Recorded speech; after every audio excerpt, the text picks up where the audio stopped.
नमस्कार, आप देख रहे हैं प्रदेश का नंबर 1 और सबसे भरोसेमंद news channel India news Haryana और मैं हूं आपके साथ आयुष चित्रांश। कृषि कानून के विरोध में जारी आंदोलन का समाधान कब निकलेगा? करीब 1 साल के बाद भी आज भी ये सवाल जस का तस बरकरार है। संयुक्त किसान मोर्चा लगातार बैठकें करके आंदोलन की आगामी रणनीति को बना रहा है, तो प्रदेश में बीजेपी और जेजेपी नेताओं का विरोध प्रदर्शन जारी है। प्रदर्शनकारियों ने शुक्रवार को नारनौल में बीजेपी के राज्यसभा सांसद रामचंद्र जांगड़ा के काफिले का घेराव करके उनकी गाड़ी को निशाना बनाया। इस हमले में सांसद तो बाल बाल बच गए, लेकिन गाड़ी का शीशा इसमें टूट गया। और उसी दिन रोहतक के किलोई में भी किसानों ने पूर्व मंत्री मनीष ग्रोवर और बीजेपी नेताओं को बंधक बनाया। अब बीजेपी नेता करीब 7 घंटे तक यहां बंधक बने रहे। दोनों ही घटनाओं में कई लोगों की पहचान की गई और उसके बाद इसमें मामला दर्ज किया गया, लेकिन किसान नेताओं की ओर से पुलिस की कार्रवाई का विरोध इसी के बाद शुरू हो गया। किसान नेताओं ने नारनौल में दर्ज हुए मुकदमे को रद्द करने की मांग की। राकेश टिकैत की अगुवाई में किसानों ने हांसी एसपी कार्यालय का घेराव किया और प्रशासन से बातचीत के लिए 16 सदस्यीय कमेटी भी बनाई गई, लेकिन यहां बात बनी नहीं। और अब संयुक्त किसान मोर्चा ने हांसी एसपी कार्यालय के बाहर पक्का मोर्चा लगाने का फैसला किया है। लघु सचिवालय के बाहर भी धरना प्रदर्शन इसी को लेकर शुरू हो चुका है।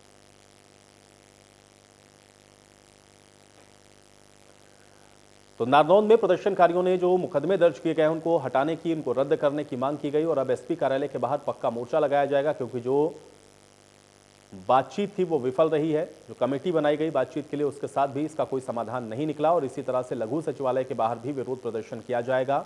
तो कुल मिलाकर के 1 साल से आप देख रहे हैं लगातार किसान विरोध प्रदर्शन कर रहे हैं और इन्हीं विरोध प्रदर्शन के बीच में हरियाणा के अंदर भी कई घटनाएं इस तरह की घटित हुई हैं, जिसके बाद लगातार यहां पर भी जो स्थितियां हैं गहमा गहमी वाली बनी हुई नजर आई। हालांकि कई जगहों पर इसका समाधान भी निकाला गया, लेकिन अब एक बार फिर से यहां पर संयुक्त किसान मोर्चा की बैठक बेनतीजा रहने के बाद पक्का मोर्चा नारनौल में लगाने की बात कही गई। और सारी बीजेपी इनसे बचना है, ये झगड़ा करवाना चाहते हैं। आंदोलन में कुछ ना करें, क्योंकि बड़े उद्योगपतियों की सरकारें हैं। इनको लगा रखा बयानबाजी में कि जनता ऐसे ही उलझ जाए और ये आंदोलन ऐसे ही खत्म हो जाओ और तुम किसानों की फसलों को लूटो। आज से 50 और 70 साल पहले भी अनाज पे कब्जा बड़े जमींदारों का, बड़े उद्योगपति का उसका रहता था, बड़े राजा महाराजाओं का रहता था। आज भी ये उसी तरह से अनाज पे कब्जा करना चाहते हैं, पूरे देश की प्रॉपर्टी को बेचना चाहते हैं। आपस में ये जनता लड़ती रहेगी और आप इसको लूटने का काम करो देश का।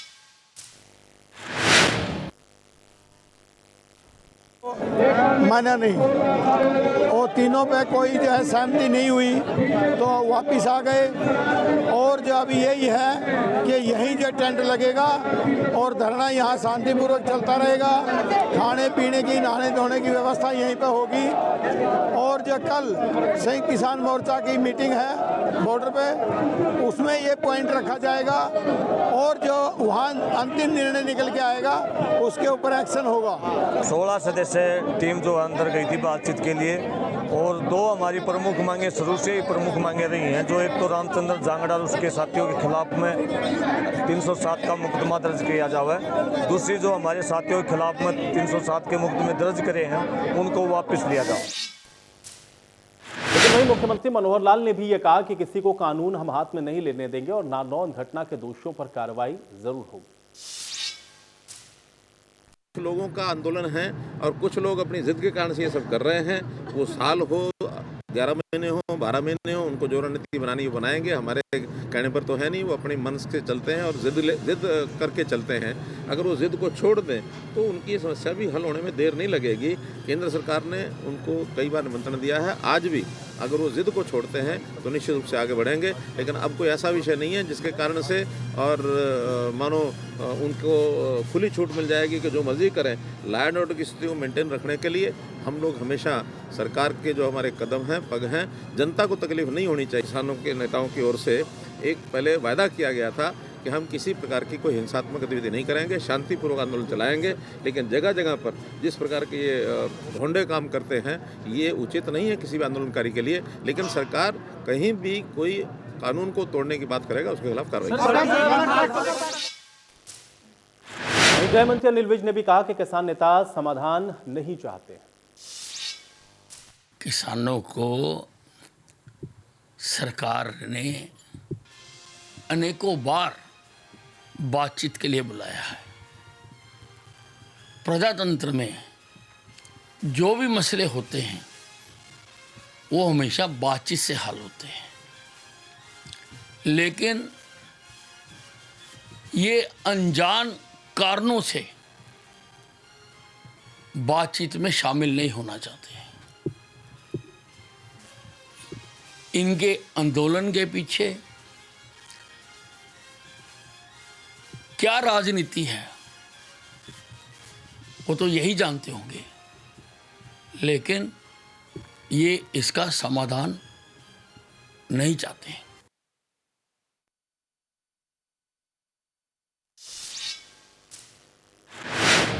और चलिए इसी के साथ आज की बहस का सवाल उस पर भी नजर डालते हैं, उसके बाद चर्चा में आगे बढ़ते हैं। सवाल आज की बड़ी बहस का पहला यही है कि लगातार किसान डटे हैं, 1 साल हो गया है, लेकिन इसका समाधान कैसे निकलेगा, इसका जवाब किसी के पास नहीं है। दूसरा सवाल यह है कि नेताओं पर हमले और बंधक बनाना ये कहाँ तक जायज़ है, क्योंकि बार बार इस तरह की तस्वीरें देख रहे हैं और पुलिस जो कार्रवाई कर रही है उसमें किसान नेता जो दखल दे रहे हैं, आखिर ये क्यों, ये भी सवाल उतना ही महत्वपूर्ण है, क्योंकि बार बार ये कहा जा रहा है कि किसान आंदोलन पूरी तरह से शांतिपूर्ण है, लेकिन जब इस तरह की घटनाएं घटित हो रही हों और उस पर अगर प्रशासन कार्रवाई कर रहा हो और प्रशासन जो कार्रवाई कर रहा हो उसके विरोध में भी अगर धरना प्रदर्शन हो रहा हो तो इसको कैसे देखा जाए, इसी पर चर्चा करते हैं। तमाम मेहमान मेरे साथ जुड़ गए हैं, उनका परिचय पहले आपके साथ करवा देते हैं, फिर चर्चा में आगे बढ़ेंगे। प्रोफेसर वीरेंद्र चौहान जी हमारे साथ जुड़ रहे हैं, प्रवक्ता हैं भारतीय जनता पार्टी के। प्रोफेसर वीरेंद्र चौहान जी, स्वागत आपका चर्चा में। बालमुकुंद शर्मा जी हमारे साथ जुड़ रहे हैं, प्रवक्ता हैं कांग्रेस पार्टी के। बालमुकुंद शर्मा जी, आपका भी स्वागत। रजत पंजेटा जी हमारे साथ जुड़ रहे हैं, प्रवक्ता हैं इंडियन नेशनल लोकदल के। रजत पंजेटा जी, आपका भी स्वागत। और राजेश दहिया जी हमारे साथ जुड़ चुके हैं, किसान नेता हैं। राजेश दहिया जी, आपका भी स्वागत है। राजेश दहिया जी, आपसे चर्चा की शुरुआत करूंगा, क्योंकि किसान आंदोलन शांतिपूर्ण तरीके से चल रहा है, ये बात बार बार आप लोग कहते हैं, लेकिन जो तस्वीरें हम लोग देखते हैं, न जाने कितनी घटनाएं इन सब के बीच में घटित हुई हैं, जिसमें आप लोगों ने या तो बंधक बनाया या तो गाड़ियों को निशाना बनाया, तोड़फोड़ की। ये तो फिर शांतिपूर्ण आंदोलन नजर नहीं आता, और इसमें जो लोग संलिप्त हैं अगर उस पर कार्रवाई होती है तो भी आप लोग विरोध करते हैं कि इनको छोड़ दीजिए, नहीं तो हम यहाँ पक्का मोर्चा लगाएंगे। इन स्थितियों को कैसे देखा जाए और क्या इसको एक स्वस्थ लोकतंत्र के लिए आपको लगता है सही और आप इसको जायज ठहरा देंगे? आयुष जी, आपके चैनल से मैं ये मैसेज देना चाहता हूँ अपनी बीजेपी सरकार को कि इनको सरकार चलानी नहीं आती, तो ये कम से कम सरकार चलाने में सक्षमता प्राप्त करें और किसी बुद्धिजीवी से ज्ञान लेके और सरकार को चलाएं। अभी मैं आपके चैनल से हमारे मुख्यमंत्री का बयान सुन रहा था कि किसी के साथ कोई अनजाती नहीं की जाएगी, कोई गलत कार्य नहीं किया जाएगा। यही हमारे मुख्यमंत्री थे जो एक फरसा दे भेंट कर रहा था, उसको कहा तेरी गर्दन काट दूंगा। ये भाषा ऐसे मुख्यमंत्री होती है क्या? अभी अनिल विज की बात भी आप सुन रहे थे कि बातचीत से हल निकलता है, तो ये पेट निकाल के कुर्ता काट के और सिलेंडर लेकर सड़क पर क्यों बैठा था? इनकी सरकार नहीं थी तो आयुष जी, ये जो सरकार है बीजेपी की, ये टोटली फेल हो चुकी है। आपने देखा कि अब डीजल पेट्रोल पर तराई होगी तो इन्होंने 10 रुपये डिस्काउंट करके लोगों को बेवकूफ बना दिया। आज की डेट में किसान जो है वो गेहूं की फसल बोने के लिए तैयारी कर रहा है, लेकिन हमारे जो बीजेपी जो सांसद हैं और विधायक हैं वो डीएपी की बोरी ले किसानों के स्वागत में खड़े हैं। आओ और डीएपी खाद ले जाओ और अपनी फसल की बुआई करो। अरे सरकार कहाँ से आएगी जब डीएपी की लाइन लग कर 5-5 कट्टे मिल रहे हैं? तो आयुष जी, इस देश का भला कैसे होगा? ये जो सांसद है आपका, जैसे रामचंद्र, जो आपको जांगड़ा कहता है, ये जांगड़ा क्यों कहता है? पहली बात तो ये रामचंद्र नाम इसका। लेकिन दहिया जी, बंधक बना लेना, गाड़ी के शीशे तोड़ देना, ये सही है? दहिया जी, ये सही है? दहिया जी, ये सही है? ये तर्क संगत है? ये संविधान के प्रारूप में आता है कि आप गाड़ी को बंधक बनाइए या नेताओं को बंधक बनाइए, शीशे तोड़ दीजिए और जब उस पर कानून कार्रवाई करे तो आप कहिए हम पक्का मोर्चा लगाएंगे। ये अधिकार देता है संविधान आपको। और वो कमरे चिपक के बैठ जाता है तो हम क्या करेंगे? हम उसकी वेट ही करेंगे ना। आयुष जी, दहिया जी, मैं यही तो आपसे पूछ रहा हूँ ना, फिर आप में और सरकार में क्या अंतर रह गया? आपने कहा कि सरकार आपके साथ अत्याचार कर रही है और आप उसके रिवर्ट में ऐसा कर रहे हैं, तो आप में और उनमें कोई अंतर नहीं रहा। आपको अलग तो दिखाना पड़ेगा ना अपने आप को। आप मुझे बताइए, गाड़ी का शीशा तोड़ना सही है? सीखिए, मर्यादा सीखिए। अरे चौहान साहब, पहले बात कर ले दो ना। आप क्यों बीच बोल रहे हो? आपको बोलने का वीरेंद्र जी, एक सेकंड, पहले मैं दहिया जी से जवाब देता हूं, फिर मैं आपके पास आऊंगा। एक सेकंड, दहिया जी, जो हो रहा है वो सही है क्या? किसान नेता होने के नाते आपको लगता है वो सही है? दहिया जी, किसान नेता होने के नाते आपको लगता है सही है? जो हो रहा है वो बिल्कुल सही है, सबको उसका समर्थन करना चाहिए। गुंडे मिले हुए हैं, वो भी गलत कर रहे हैं। अरे किसान तो मिलने जा रहे थे, अगर सांसद से अगर विधायक से मिलने जाएंगे तो क्या करेगा? वो बाहर बैठाएगा सड़क पे, बाहर बैठ जाएंगे और कोई आकर पथराव करेगा, मारपीट करेगा, हम क्या करेंगे? हमारे किसान हो का तो सिर्फ क्या? वोट दिया जो अब तक बात हो नहीं कर तो पा रहा क्या है, बनता पर? और हम पे केस अब दर्ज नहीं कर दिए, चलेगा। तो ऐसे कैसे बात रुकिए की यहाँ जाएगी? पर। अब ये और आपने कभी मुझसे सुनिए। पूछा था, तो जिन्होंने बोल भी ये किया, रहा है, दहिया जी, जिसको दहिया ये जी, नहीं पता जिन्होंने कि भी तो किया, बीच में जिन्होंने भी बैठ गाड़ी गए। के शीशे तोड़े या फोड़े या वहां पर जो भी कुछ हुआ, अगर उस पर प्रशासन अपनी कार्रवाई कर रहा है तो पक्का मोर्चा हम लगाएंगे, यहीं बैठे रहेंगे, ये सही है। आयुष जी, हमें आपको बताया है कि प्रशासन कोई कार्रवाई कर ही नहीं रहा है, वो तो सबको क्लीन चिट दे देता है, क्योंकि प्रशासन नाम की कोई चीज ही नहीं रही ना, वो तो जो ऊपर से आदेश आता ठीक है, वो तो कर फिर देते आपका हैं भरोसा बेचारे। ही नहीं है संविधान वो में, अपनी फिर नौकरी किससे करते लड़ हैं। रहे हैं भाई? बंदूकें लाइए और सबको गोलियां मारिए। ना कानून पे कहाँ भरोसा, गोली ना मार रहे सरकार थे? पे हम पे भरोसा, ना गोलियां लगी प्रशासन जा पे रही हैं। भरोसा। बीजेपी सरकार ने ऐसा मुझे माहौल बताइए ना क्रिएट दैया किया है जी, कि देश आप के उसको अंदर जस्टिफाई अफरा-तफरी का कैसे माहौल कर हो रहे जाए हैं? और ये चुनाव जीत जाए। आपका ये सारा आंदोलन जो जस्टिफाई ड्रामा हो है, सकता है कि ये आपकी चुनाव समस्या जो है, हो आप रहा है, आंदोलन उसके कर लिए रहे किया जा रहा हैं, है। ये आपका अधिकार है। लेकिन आप किसी को बंधक बना लें, किसी की गाड़ी के शीशों को तोड़ दें और फिर आप कहें कि हम क्या कर सकते हैं, हम तो मजबूर हैं, हम तो यही करेंगे, तो फिर आप में और उसमें कोई फर्क नहीं है दैया जी। बड़ी माफी के साथ मुझे कहना पड़ेगा। गलत डिबेट को लेके जा रहे हो आप। हमने खास ये तोड़े हैं, बल्कि उसके गार्ड ने हमारे किसान का सिर फोड़ा है, जिसको को हमारे उसके खिलाफ रामचंद्र जांगड़ा के आदमियों ने सिर फोड़ा है।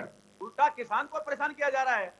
बिल्कुल। ये किसान तो एक शांति प्रिय प्राणी है जो अपने हक के मैं लिए लड़ मैं रहा है यही और कह रहा हूं आंदोलन दैया के जी, लिए भाई डटा कानून हुआ को तो है। अपना काम करने देंगे कि नहीं करने देंगे, मुझे ये बताइए ना। कानून तो अपना काम करेगा, या उस पर भी भरोसा नहीं, कानून पे भी नहीं, सरकार पर भी नहीं, तो फिर किससे न्याय की उम्मीद कर रहे हैं और क्यों कानून कर पे रहे हैं ये भरोसा है, सब? आयुष जी, जो जब देश सरकार चल आप रहा है, जब आप जो कहते हैं काम सरकार पर पे आपका चल कोई रहा है। भरोसा नहीं है, मुख्यमंत्री पर आपका भरोसा नहीं है, प्रधानमंत्री पर आपका भरोसा नहीं है, कानून पर आपका भरोसा नहीं है, पुलिस प्रशासन पर भरोसा नहीं है, तो किससे लड़ रहे हैं और किससे क्या मांग रहे हैं आप दैया जी? हमारा तो कानून पर भरोसा है ना साहब है। तो कानून ही तो अपना काम कर रहा है ना, और कौन काम कर रहा है वहां पे? कानून कर रहा है कि नहीं कर रहा अपना काम? काम करे तो झगड़ा है किस बात का? हम तो फिर वेट भाई कर रहे हैं कानून दहिया की। जी, आप जस्टिफाई कर रहे हैं, केवल उसको जस्टिफाई कर रहे हैं, आप ये नहीं कह रहे हैं जो हुआ है वो गलत हुआ है, चाहे इधर से हो या उधर से हो, नहीं होना चाहिए। देना चाहता हूँ। वीरेंद्र चौहान जी, वो गलत ठीक है, चलिए आप मुझे वीरेंद्र चौहान टाइम जी, दीजिए। जो होता अच्छा होता है, लेकिन ठीक सब है तो सरकार दैया रही है ना। जी, दैया जी, ठीक है, एक सेकंड, वीरेंद्र चौहान जी। देखिए, बार बार टेलीविजन चैनल पर बैठकर आंदोलन किसानों के नाम पर चलाने वाले लोग वो उन चीजों का समर्थन करते हैं, जिन जिन चीजों का, जिन जिन करतूतों का समर्थन कोई भी प्रजातंत्र में विश्वास रखने वाला व्यक्ति नहीं कर सकता। मसलन ये एक तरफ कहते हैं कि हम समाधान चाहते हैं, इनसे सारा देश जानना चाहता है, हरियाणा की जनता जानना चाहती है कि जिन्हें समाधान की जरूरत होती है वो बातचीत करते हैं कि हुड़दंग करते हैं कि उत्पात करते हैं। हुड़दंग करेंगे, फिर हुड़दंगियों के समर्थन में धरना देंगे, तोड़फोड़ करेंगे, तोड़फोड़ करने वालों के खिलाफ कानूनी कार्रवाई की शुरुआत होगी, तो ये उनके समर्थन में उन्हें कानून के शिकंजे से छुड़वाने के लिए नए सिरे से हुड़दंग और धरना करेंगे।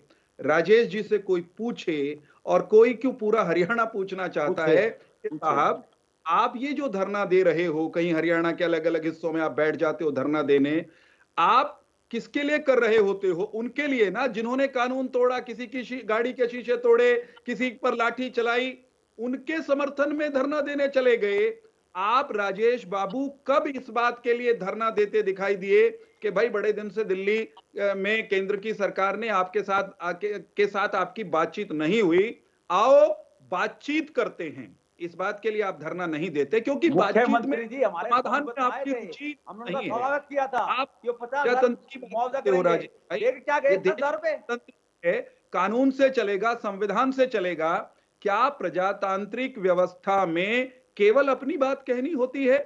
केवल अपनी बात मनवाने के लिए लाठियां उठा करके दूसरों पर चढ़ जाना होता है? प्रजातंत्र में आपको अपनी बात कहने का अधिकार है, सरकार को अपनी बात कहने का अधिकार है, भारतीय जनता पार्टी को अपनी बात कहने का अधिकार है, कोई दूसरा तीसरा चौथा दल संगठन सबको अपनी बात कहने का हक है। लेकिन आप अपनी लाठी उठा करके सबको उसे एक लाठी से हाँकना चाहते हैं। सीधी सी बात है, आप प्रजातंत्र की बात करते हैं, प्रजातंत्र में विश्वास नहीं रखते। आप शांतिपूर्ण आंदोलन की बात करते हैं, लेकिन एक से ज्यादा स्थानों पर आपके लोगों को सीधे तौर पर हिंसक होते हुए टेलीविजन कैमरा पर रिकॉर्ड किया गया है। आपने केवल धरना स्थलों पर, आंदोलन स्थलों पर हिंसा नहीं की है, आप गुरु घरों को भी बख्शने वालों में नहीं है। आप गुरु घरों में घुस गए, वहां की मर्यादा का आपने उल्लंघन किया। आप क्यों मंदिर चौहान साहब पहुंच ऐसी गए, बातें कर रहे हो? मंदिर में एक इस धार्मिक सरकार ने कार्यक्रम इसको में धर्मों भाग को ले भी रहे राजनीति बना दिया है। देश के नेताओं धर्म को, को राजनीति बना दिया कार्यकर्ताओं है। को आपने बंधक बना लिया। बताइए राजेश जी, कौन से कानून का पालन कर रहे थे आप किलोई ये में? कौन सा कानून है का कि पालन कर रहे थे प्रधानमंत्री जो अरुणाचल है के वो मंदिरों में दौरे लाइव टेलीकास्ट करे, जहां वो आपके नेशनल लोगों ने, टेलीविजन पे टेलीकास्ट कर आपके सकता था, कारिंदों ने, टेलीकास्ट करने की रुचि क्या थी? आपके क्यों इसको राजनीति और धर्म से जोड़ रहे हो? धर्म मार्गदर्शन का में नाश चलने कर दिया इस वाले, राजनीति चक्कर आपके में। नेतृत्व में चलने वाले असामाजिक लोगों ने सारी धार्मिक और सामाजिक मर्यादाओं का वो उल्लंघन खत्म कर किया, दिया बीजेपी सरकार ने। तार तार कर दिया, उनको चीर कर रख दिया। भाई साहब, कथनी और करनी के इस अंतर को दूर कर लीजिए, मुझे लगता है समस्या का समाधान वहां से शुरू होगा। ठीक है, बालमुकुंद शर्मा जी। संविधान में संविधान की बात करते हैं आप, इनको कृपा करिए, इनको बोलो होंगे और शांति से सुनेंगे। अनुच्छेद और कौन से अनुच्छेद की कौन सी धारा आपको इस बात का अधिकार देती है कि आप भारतीय जनता पार्टी के कार्यकर्ताओं को, नेताओं को, बालमुकुंद शर्मा जी का एक रिएक्शन सांसदों को काम नहीं करने देंगे? बालमुकुंद जरा शर्मा जी, इस बात का उत्तर आप प्रदेश को दे दीजिए। मैं आपसे निवेदन करता हूं, क्योंकि मीडिया लोकतंत्र का चौथा स्तंभ है। वीरेन जी, ठीक है, बहुत ज्यादा सवाल हो जाएंगे, फिर इसके जवाब भी नहीं आ पाएंगे। एक सेकंड, पहले बालमुकुंद शर्मा जी, बालमुकुंद जी। देखिए, जितना पवित्र ये किसान आंदोलन है, उतने ही पवित्र वो लोग हैं जो किसान आंदोलन में पिछले 1 साल से सड़कों पे बैठे हैं, अपने परिवार से दूर बैठे। लेकिन उनको बदनाम करने की इतनी बड़ी साजिश जो सरकार रच रही है, उसको समझने की जरूरत है। मेरा निवेदन है, सभी ध्यान से सुने। रामचंद्र जांगड़ा जी जब जाते हैं वहां पर, आप उनसे किसी ने सवाल किया है क्या उस धर्मशाला का जिसका उद्घाटन करने गए हैं वहां आपने 2 रुपए दे रखे? नहीं दे रखे। रामचंद्र जांगड़ा के आदमी ने ही किसी का सिर फोड़ा है, वो आज आईसीयू में है। रामचंद्र जांगड़ा के आदमियों पर रामचंद्र जांगड़ा पे मुकदमा दर्ज नहीं होता। देश के प्रधानमंत्री जिसने संविधान की शपथ ले रखी है, वो एक मंदिर में जाकर के पूजा करते हैं, करनी चाहिए, उनका निजी मसला है, लेकिन उसका लाइव टेलीकास्ट होता है और पूरे हिंदुस्तान में ये लोग मंदिरों में बैठते हैं। आपको मंदिर से और प्रधानमंत्री की पूजा से भी परेशानी है। ये हिंदुस्तान है, यहाँ के प्रधानमंत्री मंदिर में भी पूजा करेंगे। आपकी 10 जनपद। अरे बालमुकुंद शर्मा जी, देखिए, इनमें फंसने से कुछ नहीं होगा। प्रियंका गांधी भी उत्तर प्रदेश में काशी में गई थी, त्रिपुंड लगाकर पूजा कर रही थी, सारे चैनलों ने दिखाया। या तो आप मना कर दिया करिए कि कैमरा बंद कर दीजिए, हम लोग कवरेज नहीं करेंगे, लेकिन आपके नेता अगर करें तो उसको आप लोग को बहुत अच्छा लगता है। आपको प्रधानमंत्री जाते हैं तब आप ये कहते हैं कि भाई इनको क्यों दिखा रहे हैं, इसलिए उस विषय में मुझे नहीं जाना है। किसान पर रहें, किसान के विषय की बात करें, हरियाणा की बात करें। बालमुकुंद जी, क्यों नहीं आप एक बात बताइए, अरविंद शर्मा जब ये कहता है कि आंखें निकाल लेंगे, हाथ काट देंगे, कोई डिबेट नहीं होती, मेरी बात पूरी नहीं होने देते। मैं आपको बताता हूँ, किलोई के मंदिर में क्यों गए मनीष ग्रोवर?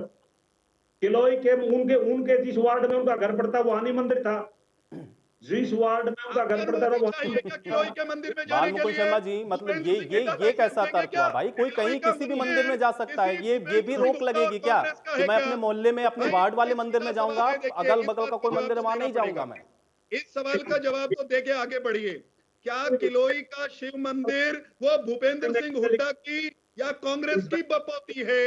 वहां चलिए ठीक है वीरेन जी जवाब ले लेते हैं। ठीक है, बालमुकुंद शर्मा जी इसका जवाब देंगे। ठीक है वीरेन जी थोड़ा सा शांत हो जाए, वीरेन जी थोड़ा सा शांत हो जाए, जवाब आने दें, उधर से जवाब आए। बालमुकुंद जी, जो संज्ञा थी आज भी उसी पे काम करते हैं। देश के प्रधानमंत्री के बारे में टाइम मैगजीन में लिखा, डिवाइडर इन चीफ। आज भी ये बंटवारे की राजनीति कर रहे हैं, धर्म के नाम पे, जाति के नाम पे, संप्रदाय के नाम पे।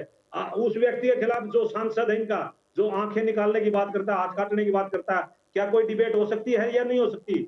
या क्या बीजेपी उस पर कोई कार्रवाई करे नहीं करेगी? इनका एक सांसद था जिसने दंगे करवाए हरियाणा में, सैनी साहब, उसके खिलाफ क्या कार्रवाई की ना की बीजेपी ने? उसको निष्कासित भी नहीं किया। राजकुमार सैनी जी ने 3 बार हरियाणा जलवाया। इन लोगों ने साजिश के तहत, और अब ये एलनाबाद बाई इलेक्शन के तुरंत बाद उसी कार्रवाई पर आगे जो 2016 से लग रहे थे।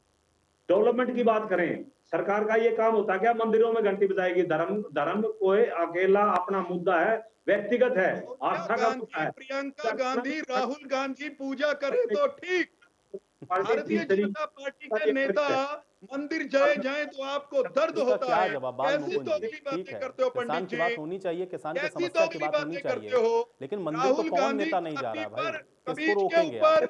मंदिर तो हर कोई जा सकता है और अपने व्यक्तिगत समय भाई 24 घंटे में से ही तो समय निकालेगा ना, 24 का 25 नहीं होने वाला, उसी में से कोई समय निकालेगा। कौन कहाँ जा रहा है उस पर टिप्पणी करने से बाल मुकुंज नहीं कुछ हासिल होने वाला। मुझे बताइए, किसान को लेकर के या ये जो पक्के मोर्चे लगा दिए जा रहे हैं, कानून अगर अपनी कार्रवाई कर रहा है तो उस पर ऐतराज क्यों हो रहा है? इसको आप सही ठहराते हैं? मोर्चे लगने चाहिए, बहुत अच्छी बात है। ये तो न्याय मांगने के लिए तो बैठना ही पड़ेगा धरने पे। न्याय मांगने के लिए तो महात्मा गांधी जी बैठे, पंडित जवाहरलाल नेहरू जी बैठे। आजादी की लड़ाई में हम लोगों ने न्याय मांगा है, अभी भी न्याय मांगेंगे। किसान और किसानों के साथ कांग्रेस खड़ी है। न्याय मांगने के लिए तो पक्के मोर्चे का धरना स्थल पर बैठना पड़ेगा। 1-2 साल ये पक्के मोर्चे लगे हुए हैं हमारे दिल्ली में किसानों के, ऐसे यहाँ भी लग जाएगा, हंसी में भी, करनाल में भी लगेगा। सरकार को रजत पंजेटा जी, ठीक है जी। आयुष जी, मैं यहाँ सभी बातों का जवाब दूंगा और डिबेट को मैं धर्म का जितना राजनीतिकरण इस देश में हो रहा है वो बहुत दुर्भाग्य की बात है। ये बिल्कुल नहीं होना चाहिए, बल्कि जो अहम मुद्दे हैं, आज भूखे मर रहे हैं लोग, हंगर इंडेक्स में हम कहाँ हैं, आज जो देश के हालात हैं, किसान की जो आज एक दिन की आय 27 रुपए है, जो अहम मुद्दे हैं, बेरोजगारी है, उसको लेके चर्चा हो तो ज्यादा अच्छा है। कि धर्म के में तो पहले ही देश बटा हुआ है, जो बहुत हमारे जो देश पीछे जा रहा है वो देश का दुर्भाग्य है कि हम धर्म में बांट रहे हैं। और मैं संविधान की भी बात करूंगा और एक एक पहलू को मैं छूने की यहाँ कोशिश करूंगा। आयुष जी, देखिए यहाँ पे अभी बात हो रही थी, देखिए जो कुलदीप सातरोड है जो आज कोमा में है, जिसको इतनी गंभीर चोटें आई हैं, तो उसके बारे में सरकार को क्या संविधान वहां नहीं दिखता है? मैं बिल्कुल आपकी बात से सहमत हूँ कि उनकी गाड़ी का शीशा तोड़ा गया, लेकिन पहली कार्रवाई जो है वो जांगड़ा जी के जो साथ में असामाजिक उनकी तरफ से पहल हुई है और जवाबी कार्रवाई जो हुई है, जैसे लखीमपुर की खीरी में आज माननीय सुप्रीम कोर्ट में भी सुनवाई हुई थी, वहां पे जो हमारे चीफ जस्टिस हैं सुप्रीम कोर्ट के, उनकी निगरानी में जो बेंच है जस्टिस सूर्यकांत का और जस्टिस हेमा गोली का, तो उनकी देखिए कितनी कड़ी शब्दों में उन्होंने कहा है कि हमें जो एसआईटी गठित की है उत्तर प्रदेश की भाजपा सरकार ने, हमें उस पर विश्वास ही नहीं है। और इनका तो बिल्कुल ही सीधे शब्दों में था कि जो न्यायिक आयोग जो गठित किया है उसके ऊपर भी उनको विश्वास नहीं है, और क्यों ना डे टू डे बेसिस पे जो उत्तर प्रदेश से बाहर के किसी रिटायर्ड जज की निगरानी में डे टू डे बेसिस के ऊपर वहां की जो है कार्रवाई हो, जो कि उत्तर प्रदेश के बाहर के जो हाईकोर्ट के जो जज हैं उनकी निगरानी में उसका, देखिए वो तो सवाल या निशान पूरे का पूरा उन्होंने सिस्टम पे उठा दिया। और जस्टिस सूर्यकांत ने तो इनडायरेक्टली ये भी बोल दिया है कि वो पॉलिटिकल इंटरफेरेंस बर्दाश्त शायद नहीं करेंगे, जो रवैया रहा है उत्तर प्रदेश पुलिस का और जो एसआईटी के जो ऑफिसर्स हैं उनके ऊपर भी उन्होंने कहीं ना कहीं सवाल या निशान उठाया है। तो देखिए आयुष जी, यहाँ पे मैं बात करूंगा कि जो संवैधानिक पद पे बैठे हुए, क्योंकि यहाँ संविधान की बात हो रही थी, आंख निकाल देंगे, हाथ काट देंगे, सर फोड़ देंगे, गर्दन काट देंगे, मारो साल, पुलिस तुम लठ बजाओ हम तुम्हारे साथ हैं। अभी यहाँ जिक्र हो रहा था रामकुमार गौतम का, वो जो सॉरी रामकुमार गौतम नहीं, राजकुमार सैनी जी का। तो राजकुमार सैनी जी ने कैसे कैसे बयान दिए जब वो भाजपा के एमपी थे, उसका परिणाम क्या भुगतना पड़ा। हरियाणा के अंदर जातिगत दंगे हुए जो कि बिल्कुल हमारे मासूम लोगों की उसमें जान गई, 32 लोगों की, और किस तरह उनका खामियाजा उसमें वहां पे ये मनीष ग्रोवर जी का भी नाम उठा था, आज भी उठता है। अरविंद शर्मा जी कैसी एक एमपी होते हुए किस तरीके की भाषा का इस्तेमाल कर रहे हैं। हमारे प्रदेश के मुख्यमंत्री, हालांकि उन्होंने बयान अपना वापस लिया बाद में, जिसकी मैं सराहना करता हूं क्योंकि वो एक बहुत अहम पद पे है, लेकिन ये भाजपा के लोग कैसी भाषा कर रहे हैं। यूनियन होम मिनिस्टर हैं मिश्रा, और वो उनकी दोनों गाड़ियां जिनसे निहत्ते, और वो बिल्कुल पीठ थी उनकी, फेस भी नहीं कर रहे थे। आप ये देखिए कि उनको डिफेंस का भी कोई मौका नहीं मिला। दोनों गाड़ियां उनकी हैं, यूनियन होम मिनिस्टर की गाड़ियां किसानों को कुचलती जा रही हैं, और वो एविडेंस है सामने। फिर ये भाजपा के लोग सवाल करते हैं कि हमें कुछ ना कीजिए। अरे आप सत्ता में बैठे हैं, आपका फर्ज बनता है दिवाली वाले दिन नारनौल के अंदर टीएपी लेने के लिए किसान लाइन में लगे हुए थे रात को 8:30 बजे। ये क्या, ये सरकार है? आप इसे सरकार कहते हैं? आज आपका किसान, आप आय दुगनी करने की बात करते हो, कितने दिन रह गए हैं? दिनों का वक्त रह गया है। 27 रुपए दिन मात्र कमाता है किसान, आप उसकी आय दुगने की बात करने के बात कर रहे हैं। देखिए, जो कुछ भी घटित हो रहा है, आज एक इंसान कोमा में है, उसके ऊपर इतनी गंभीर उसको सर पे चोटें आई हैं, ये क्या लोग के ऊपर मुकदमा नहीं दर्ज होना चाहिए? आज मुख्यमंत्री जी आते हैं, टीवी पे आके बोलते हैं 11 महीने हो जाए, 1 साल हो जाए, हमें फर्क नहीं पड़ता। अरे आपको तो किसानों की जरूरत भी नहीं है, पहल तो आपको करनी है। आज किसानों ने पहल करनी हो तो कभी भी किसान कहते हैं। और मैं आपको एक बात बता दूं आयुष जी, राजनीतिक आंदोलन इतने लंबे नहीं चढ़ते, कितने लंबे नहीं चलते। अगर किसी के पेट पे लात लगेगी, किसी को दर्द होगा, किसी को अपना अस्तित्व खत्म होता दिखेगा, इसी वजह से लोग आत्महत्या करने पे मजबूर होते हैं। राजनीतिक लोग आप दैया जी जवाब देंगे, दैया जी वीरेंद्र जी की बात। आज आप एक बात बताइए, अभी यहाँ पे हमारे कांग्रेस के प्रवक्ता बैठे हैं, इनको बिल्कुल जरूरत नहीं थी किसान आंदोलन में बार बार अपना नाम लेके जिस तरीके से कह रहे हैं। कांग्रेस के 14,000 वोट आज भाजपा को शिफ्ट हुए इलाहाबाद इलेक्शन में। अगर इनके वोट ज्यादा शिफ्ट हो जाते तो आज कांग्रेस की वजह से भाजपा वाले ये बोलते कि किसान आंदोलन कोई मुद्दा ही नहीं है। आप ये देखिए इलाहाबाद में इनका रुख क्या है। एक तो ये 2012 के अंदर यही कानून लाने चाहते थे और कांग्रेस वालों को खिलाफ मुख्यमंत्री कौन थे?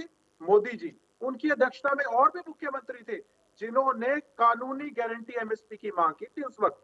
ये जो बीज बोया गया ना, ये नींव रखी गई है, ये कांग्रेस द्वारा ही रखी गई है। और इनका जो ये तो अखबार की सुर्खियां बनी है उसी, ठीक है, चलिए किस तरीके से कहीं तो रह लोग ठीक है ज्यादा वोट शिफ्ट करा देते तो आप ठीक है दैया जी, ठीक है दैया जी, पहले दैया जी से मैं रिएक्शन लेता हूं उसका। ठीक है बालमुकुंद जी, मैं आऊंगा, आप आराम से जवाब दीजिएगा। दैया जी, राजेश दैया जी जवाब देंगे। ये सरेआम जंगी आजादी में चले जाते हैं। अरे आपकी वजह से तो भाजपा सत्ता में है। ठीक है अगर आप पंजेटा जी, ठीक है पंजेटा जी, अब दैया जी, राजेश दैया जी।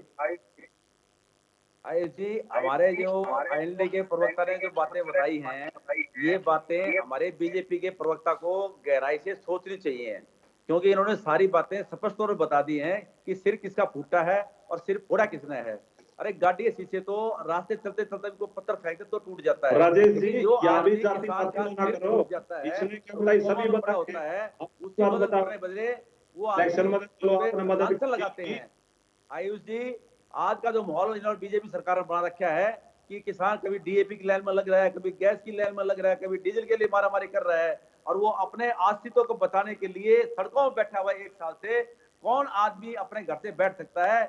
ये हमारे बीजेपी के प्रवक्ता ऐसी लक्ष्यदार बातें मारते हैं, संविधान की बातें करते हैं। अरे संविधान तो तेल लेने चला गया जब सुप्रीम कोर्ट जस्टिस बाहर आकर कहते हैं कि ये गलत हो रहा है। इसको सुनिए, चौहान साहब सुनिए, किसान की बात सुनिए, संविधान की बात कीजिए। आपने कहा कि मोदी ने मंत्री से लाइव टेलीकास्ट किया, हम कहते हैं राष्ट्रीय टेलीविजन दिखाइए, लेकिन उसको मंदिर में दिखाइए। अगर मनीष ग्रोवर जी कलोई में आकर पूजा करते हैं तो वो ठीक कह रहे हैं हमारे कांग्रेस के प्रवक्ता जी कि वो क्या उनके वहां मंदिर नहीं थे क्या? वो अगर कोई आदमी पेट्रोल लेकर आग में कूद देगा तो आग तो लगेगी।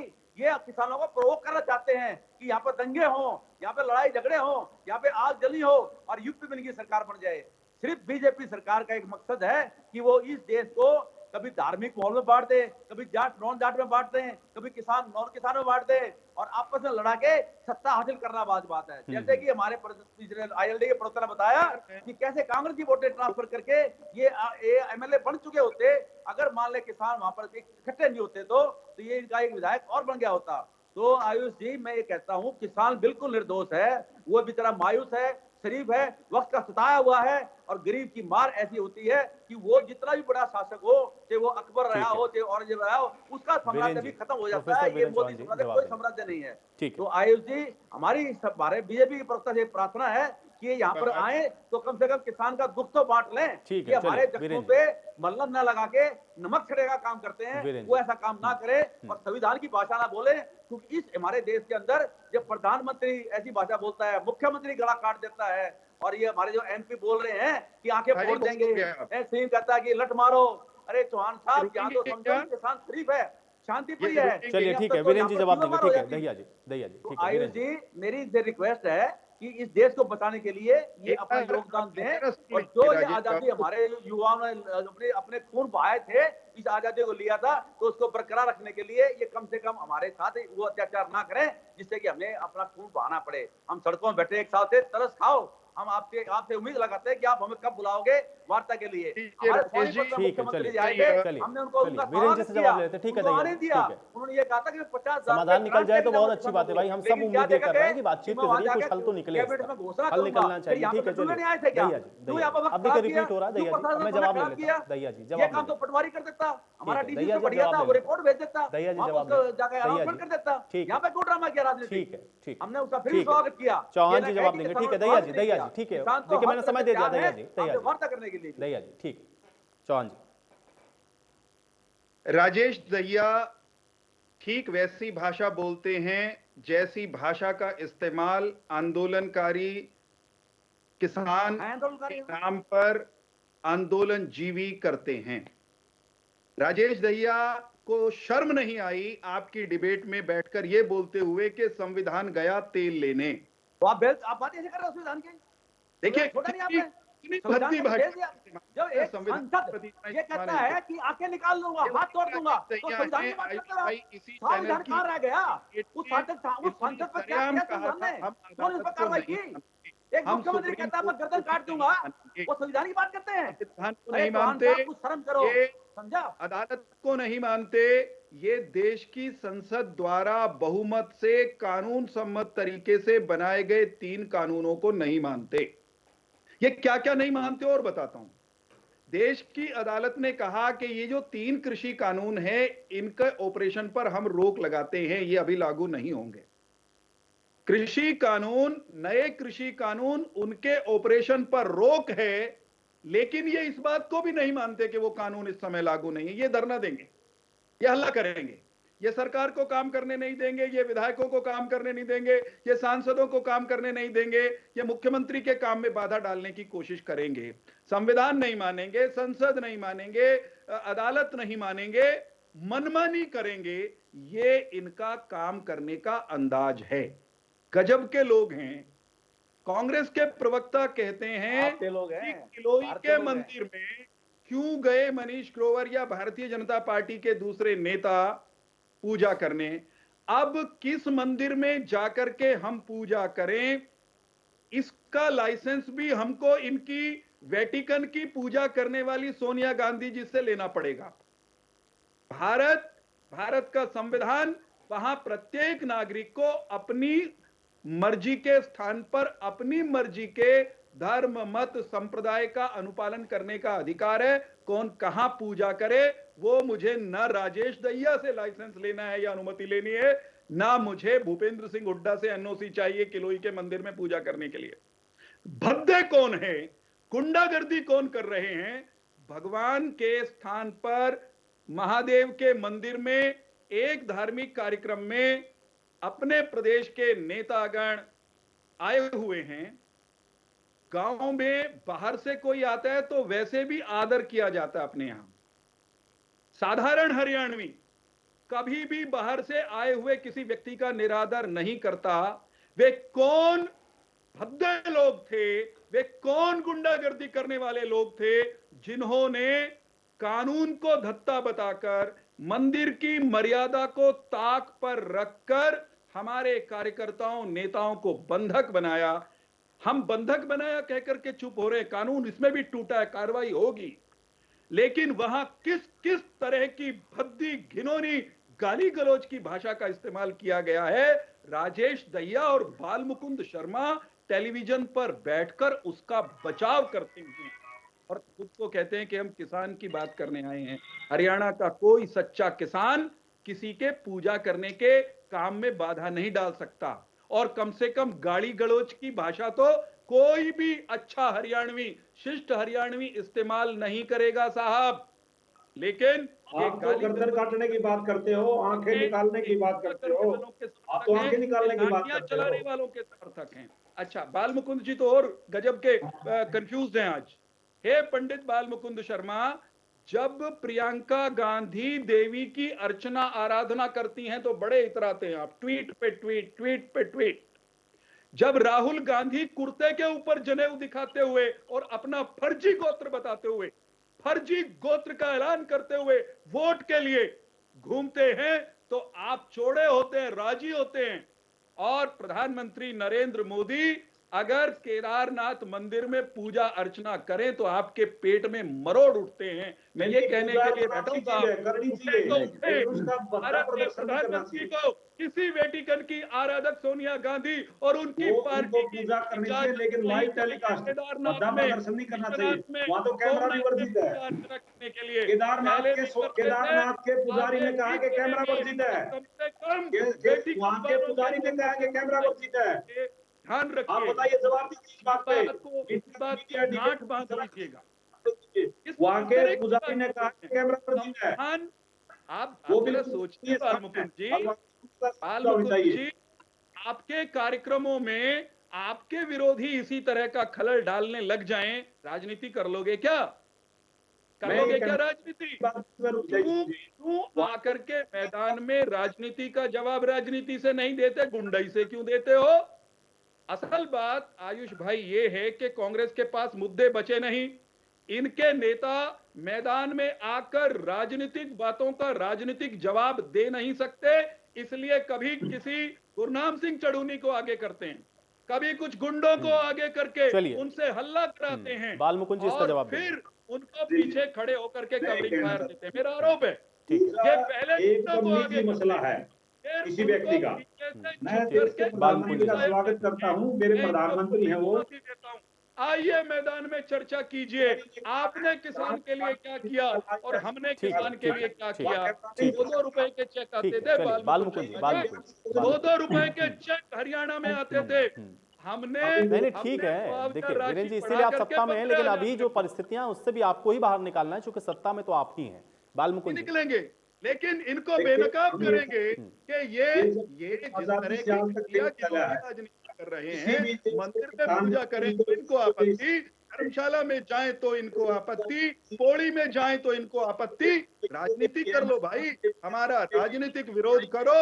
ठीक है, ठीक है वीरेंद्र जी, वो सब जनता देख रही है, जनता सब देख रही है, जनता बहुत समझदार है, जनता को देखने दीजिए और जनता के ऊपर कुछ निर्णय छोड़ दीजिए। आज किसान पर रहेंगे हम लोग। बालमुकुंद जी, मैं ये कहना चाहता हूँ, प्रधानमंत्री जी वहां जाकर के पूजा करें के लिए कांग्रेस ने क्या किया और हमने किया क्या किया, ये उस पर तुलनात्मक बात कर रहे थे। इनके राज में कितना मुआवजा, चलिए वीरेंद्र जी, बालमुकुंद जी को बोल लेने दीजिए भाई, उनका समय है। बालमुकुंद जी, शासन काल में कितना मुआवजा मिलता था, पूछ लीजिए बालमुकुंद जी से। आज कितना मुआवजा मिलता है खराबे पर, जरा पूछ लीजिए। बालमुकुंद जी, मैं ये कहता हूँ, इतने पैसे के चेक आते थे इनके, अब 2-2 रुपए के चेक वाली। ठीक है वीरेंद्र जी, आप बोलने दें, अब बालमुकुंद जी को भी बोल लेने दें। ठीक है वीरेंद्र जी, आपने अपनी बातों को रख लिया। आप ये देखिए, आप भी रिपीट कर रहे हैं। ठीक है, अब उसका जवाब लेते हैं ना, विधान से जवाब लेते हैं बालमुकुंद जी से। बालमुकुंद जी, मैं ये कहना चाहता हूँ, देश के प्रधानमंत्री जी केदारनाथ गए, वहां पूजा की, वो पहले भी गए हैं, वो विषय नहीं है। विषय ये है कि वो जिस स्थान पर गए वहां के पुजारी ने कहा कि वहां कैमरा ले जाना वर्जित है, और ये लाइव टेलीकास्ट किया गया प्रोग्राम। मैं ये कहना चाहता हूँ, देश के प्रधानमंत्री को हिंदू के भी हैं, मुसलमान के भी है, सिख के भी है, ईसाई के भी है, बौद्ध के भी है। हमारे पूजा करने प्रदर्शन करना, वो यूपी चुनाव के इर्द गिर्द की बुनियाद करना, ये अच्छी बात नहीं है इस देश के प्रजातंत्र की। बात नहीं दूसरा करेंगे। मसला ये है, जो ये किसानों का जो आंदोलन है, मैं तो आपकी डिबेट लोकतंत्र का चौथा स्तंभ है, मैं आपसे भी निवेदन करना चाहता हूँ कि उन विषयों को भी उठाइए। जो लोग कहते हैं आंख निकाल लेंगे, जो लोग कहते हैं बाजू काट देंगे, और ये जो रामचंद्र जांगड़ा जी के आदमियों से जिस आदमी को मारा है, जो आदमी आज हॉस्पिटल में अगर उसकी आज जीवन और मृत्यु के संघर्ष कर रहा है, तो उन लोगों के खिलाफ भी मुकदमा दर्ज होना चाहिए। किसान आंदोलन को खाली बदनाम किया जा रहा है। किसानों के ऊपर मुकदमे दर्ज हुए आज तक, वो सब झूठे निकले।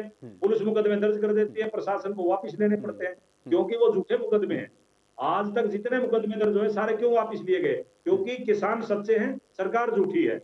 किसान 100% सच्चे हैं। आप जो आज डिबेट का भी विषय है ना कि किसानों ने बंधक बना, किसानों ने कभी किसको बंधक नहीं बना। ये तो बेचारे हमारी माताएं बहनें महिलाएं, उनको इतनी दूर दूर तक जाना पड़ता है अपनी मांगों के मनाने के लिए। हम तो आज गुलामी की तासीर में जी रहे हैं। आजादी की, जैसे जंग आजादी की लड़ाई लड़ी थी, तब से भी ज्यादा आज महिलाओं को आगे आना पड़ता है। पंजेटा जी ने कहा कि ये बीज आपने ही बोया था। आज आप किसानों के साथ खड़े होने की बात को कह रहे हैं, लेकिन ये बीज आपने ही बोया था, और साथ ही साथ इलाहाबाद चुनाव को भी जोड़ा उन्होंने साथ में, कि आप में और बीजेपी में फर्क नहीं है कोई। मैं बता, अब पंजेठा जी को ले दे करके ये एक सीट बड़ी मुश्किल से ये इस्तीफा दिया था, यही दोबारा बन गए। 5000 कम वोट आए, जीते हैं 5000, पहले से 5000 कम वोटों पे जीते हैं। अब इनको ये बीजेपी से क्या साठगांठ है या बीजेपी से डरते हैं? इनको कांग्रेस मैं ये कहना चाहता हूँ, कांग्रेस भी और इंडियन नेशनल लोक दल भी या कोई और दल भी और किसान भी, ये सब मिलके भाजपा के खिलाफ विरोध में खड़े होंगे, तब जाकर के भाजपा को लगेगा कि कोई न कोई इस तरह के लोगों का मोर्चा बना है कि हरियाणा में आपको गलत काम करते हुए सोचना पड़ेगा। अगर ये अपनी डबली बजाएंगे, मैं अपनी डबली बजाऊंगा, किसान अपनी डबली बजाएंगे, तो सरकार की आंखें कैसे खुलेंगी? मैं तो निवेदन कर सकता हूँ, वैसे प्रजातंत्र पंजेटा जी जवाब देंगे, लेकिन हमारे किसान नेता भी है, हम सब लोग मिलकर सरकार के आगे खोले। जब से मैं आपके साथ डिबेट कर रहा हूँ, मेरा जहाँ तक मेरा डिबेट का सवाल है, मैं जो जनता से जुड़े हुए मुद्दे हैं सीधे तौर के ऊपर, सबसे पहले मैं उन्हीं को जानने की कोशिश करता हूँ, ना कि कोई अपना गुणगान करने का मेरा कोई उद्देश्य रहता है। आयुष जी, मैंने ये जिक्र बाल मुकुंद जी को कहेंगे एक मिनट होने के लिए, मेरी टर्न है, कोई बात ही नहीं है। और वो बाल मुकुंद जी ठीक है, चलिए पंजेटा जी सब जवाब ले लेते हैं। ठीक है पंजेटा जी को ये सोच लेना चाहिए, अगर टिकैत नहीं ठीक है, सबको साथ आना चाहिए। आपने ये बात कह दी है, लेकिन अब आपस में ही विरोधाभास है तो उसका जवाब लेता हूं ना मैं। पंजेटा जी हैं हमारे साथ, पंजेटा जी जवाब देंगे। देखिए आयुष जी, मैंने जो जिक्र किया इलाहाबाद चुनाव का, वो अखबारों की सुर्खियां भी बनी है। अगर 14,000 की जगह 21-22 हजार वोट कांग्रेस के भाजपा को शिफ्ट हो जाते तो आज हरियाणा से ये किसान आंदोलन खत्म हो चुका होता और वो कांग्रेस उसकी जिम्मेवार होती। कांग्रेस अपना जो रोल है ना, ये दो मुहा चरित्र है, ये इसको छुपा नहीं सकती है, जनता के सामने आ रहा है धीरे धीरे। अगर वहाँ भाजपा का विधायक बनता तो आज टीवी पे हम ये बैठ के डिबेट नहीं कर रहे होते, आज ये हरियाणा से आंदोलन खत्म कर देती कांग्रेस। इसीलिए मैंने जिक्र किया। और अगर आप इंडियन नेशनल लोकदल का जिक्र करते हैं तो हमें लगभग 9,000 वोट अधिक मिले हैं पिछली बार से, और आप सारे के सारे वहाँ इकट्ठे हो गए। आपका वोट, देखिए मैं आपको ना एक उदाहरण देता हूँ आयुष, आज कांग्रेस के प्रवक्ता बैठे, अच्छी बात है, और पूरा हरियाणा सुनता है कि नैनो का मुकाबला नहीं कर सकते आयुष। चौधरी बंसी लाल जी के अगेंस्ट, अरे तो राकेश टिकैत ने इज्जत बचा दी आपकी। राकेश टिकैत ने ये कह दिया गुरुद्वारे का नाम लेकर के कोई अगर कोई जोड़ा धर के जा रहा तो उसका जोड़ा दोगे ना दोगे, ये तो राकेश टिकैत नहीं। बाल मुकुंद जी, लेकिन भाई आपके कैंडिडेट तो अपनी जमानत जब्त करा बैठे। आप तो कह रहे हैं आप किसान के साथ खड़े हैं, आपका कैंडिडेट वहां से अपनी जमानत जब्त करा रहा है और आप कह रहे हैं कि राकेश टिकैत ने इनको जिता दिया। पंजेटा जी की बात तो सुनिए, पहले पंजेटा जी की बात तो सुनिए। मैं आपको एक इतिहास का एक ऐसा वो बताऊंगा जिससे कि सबको इंडियन नेशनल लोकदल ने, चौधरी बंसी लाल जी ने चुनाव लड़ना था तो शाम से इंडियन नेशनल लोकदल ने कांग्रेस के अगेंस्ट अपना कैंडिडेट ही नहीं खड़ा किया और वो निर्विरोध चुने जाते। वहां किसी और ने शायद कोई इंडिपेंडेंट, हम तो चाहते नहीं थे कि चुनाव भी हो और निर्विरोध चुने जाए। कई बारी नैतिकता जो होती है ना आयुष जी, वो सिर्फ कहने से नहीं होती, वो दिखनी भी चाहिए, ये होता हुआ इंसाफ दिखना भी चाहिए। आज जो ये मुद्दा है ना, ये आपसी मन मुटाव का नहीं है कि इसको गिरा दो या उसको गिरा दो। ये किसान आंदोलन जो लड़ रहे हैं ना, ये किसान खत्म हो जाएंगे। ये जो आज विरोध कर रहे हैं, ये तो राजनीतिक लोगों का राजनीति के लिए विरोध कर रहे हैं, उनके घरों का नहीं, उनके घर पे। अब तो किसान जो आत्महत्या करने पे मजबूर हो गए, ये आयुष जी अपने अस्तित्व की लड़ाई लड़ रहा है, ये अपनी फसल और नस्ल की लड़ाई लड़ रहा है। ये ना हो कल को कहीं, आज तो प्रलोभन देके वोट खरीदे जा रहे हैं, हम सुनते हैं पैसों से वोट खरीदे जाते हैं, कल को ये ना हो कि अनाज के कट्टों के लिए किसानों लोग जनता को ब्लैकमेल किया जाए। ये जो इन्होंने छूट दे दी है ना भंडारण को, ये खत्म कर दिया इन्होंने। और आप ये देखिए उसका परिणाम क्या हुआ आयुष जी। आयुष जी आप देखिए, हरियाणा, बंगाल, आंध्र, बिहार, हिमाचल, मिजोरम, मेघालय, महाराष्ट्र, हर जगह हारने का परिणाम ये हुआ कि भाजपा की सरकार को एक्साइज ड्यूटी कम करके तेल के दाम कम करने पड़े।